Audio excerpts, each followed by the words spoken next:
কিন্তু সকালে অনেক উৎসাহ নিয়ে উঠে গেল এই জঙ্গল থেকে বের হওয়ার জন্য। আর একটু হেঁটে সামনে যাওয়ার পর সে পায়ের ছাপ দেখতে পেল। আর সেটা দেখে ইয়োসি খুব খুশি হলো। সে ভেবেছিল এগুলো তার বন্ধুর পায়ের ছাপ। তার একটা আশা জেগে উঠেছিল যে এখন সে তার বন্ধুর অনেক কাছে চলে এসেছে। কিন্তু সে চিৎকার করে তার বন্ধুকে ডাকতে গিয়ে দেখে তার সামনে পাখির ডিমের খোলস পড়ে আছে।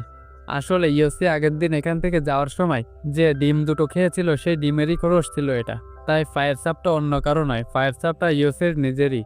সে খুব ভালো করে বুঝতে পারে যে একই জায়গা দিয়ে সে বারবার ঘুরে ফিরে আসছে। জঙ্গলটা যেন একটা গোলক ধাঁধা।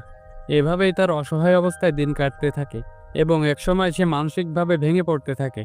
দৃশ্য পাল্টে আমরা দেখতে পাই জঙ্গলে কেভিনকে নদীর তীরে পড়ে থাকতে দেখে গ্রামবাসীরা তাকে উদ্ধার করে। সুস্থ হয়ে কেভিন সেখানকার ফরেস্ট অফিসারকে সব জানায় এবং ইয়োসির জন্য সাহায্য চায়, কারণ সে পানিতে হারিয়ে গেছে। অফিসার কেভিনের কথা শোনে এবং ইয়োসিকে উদ্ধার করতে জঙ্গলে একটা উদ্ধার বিমান পাঠায়।